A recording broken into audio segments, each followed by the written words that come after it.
नमस्कार, मैं हूं आपके साथ ज्योति कनौजिया। आज की मुख्य खबरों की ओर रुख करने से पहले चलिए नजर डालते हैं आज की हेडलाइन पर। रूसी फौज की मुसीबत बढ़ाएंगे हिमर रॉकेट। नेपाल में ही होगा भारतीयों का अंतिम संस्कार। श्रीलंका की सहायता के लिए भारत व जापान ने मिलाए हाथ।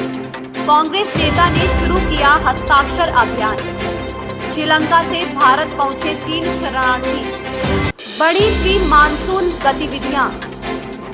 तांत्रिक क्रिया के लिए कर दी बच्चे की हत्या।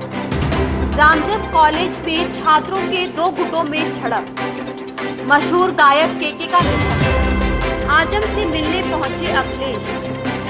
अब खबरें विस्तार से।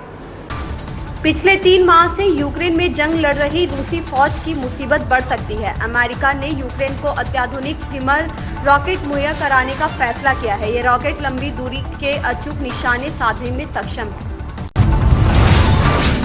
नेपाल में दुर्घटनाग्रस्त हुए विमान में जान गंवाने वाले भारतीय परिवार के 4 लोगों का अंतिम संस्कार पोस्टमार्टम के बाद यहीं पशुपतिनाथ मंदिर के निकट किया जाएगा। भारतीय कारोबारी महाराष्ट्र के ठाणे निवासी अशोक कुमार त्रिपाठी 54 वर्षीय, उनकी पूर्व पत्नी वैभवी बांडेकर त्रिपाठी 51 वर्षीय, उनके बेटे धानुष 22 वर्षीय और बेटी ऋतिका 15 वर्षीय की रविवार को हुए हादसे में मौत हो गई थी।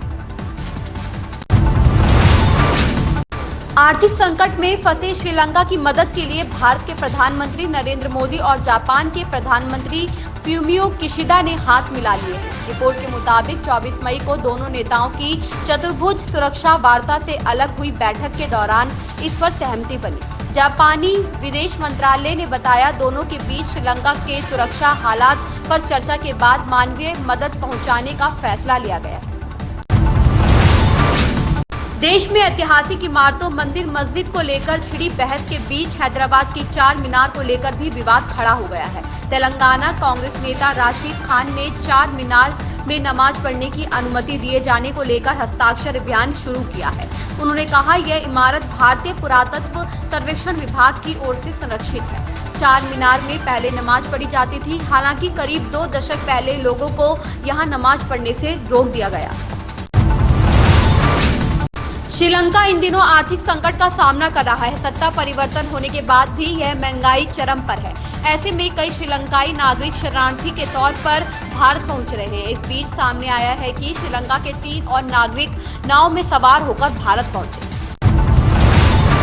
केरल व आसपास के क्षेत्रों में दक्षिण पश्चिम मानसून की दस्तक के साथ ही देश के विभिन्न हिस्सों में प्री मानसून गतिविधियां तेज हो गई। हरियाणा, दिल्ली व पश्चिमी यूपी समेत देश के कुछ हिस्सों में आंधी के साथ हल्की वर्षा के आसार हैं। वहीं उत्तर पूर्व में भारी वर्षा का अनुमान है। ओडिशा में जाजपुर जिले के एक अदालत ने तांत्रिक क्रिया के लिए 8 वर्षीय बच्चे की हत्या करने के आरोपी को दोषी ठहराते हुए आजीवन कारावास की सजा सुनाई। अतिरिक्त जिला एवं सत्र अदालत ने दोषी दीपक बारिक पर 35,000 रुपए का जुर्माना भी लगाया।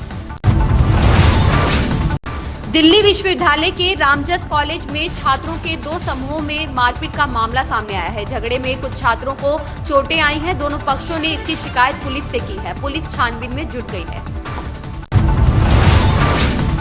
मशहूर गायक केके का निधन हो गया है। सिंगर ने 53 साल की उम्र में अंतिम सांस ली। जानकारी के मुताबिक केके कोलकाता में एक कॉन्सर्ट करने गए थे, लेकिन कॉन्सर्ट के बाद अचानक से उनकी तबीयत बिगड़ी, जिसके बाद वह गिर पड़े। गायक की तबीयत खराब होने के बाद उन्हें तुरंत नजदीकी अस्पताल ले जाया गया, जहां उन्हें डॉक्टरों ने मृत घोषित कर दिया। समाजवादी पार्टी की राष्ट्रीय अध्यक्ष व उत्तर प्रदेश के पूर्व मुख्यमंत्री अखिलेश यादव पार्टी के कद्दावर नेता आजम खां से मिलने दिल्ली पहुंचे। आजम खां के अंतरिम जमानत पर जेल से बाहर आने के बाद यह दोनों नेताओं की पहली मुलाकात है। इससे पहले अखिलेश यादव और आजम खां के बीच तल्खी व मनमुटाव के कयास लगाए जा रहे थे। ऐसी ही ताजा तरीन खबरों से रूबरू होने के लिए बने रहें हमारे साथ।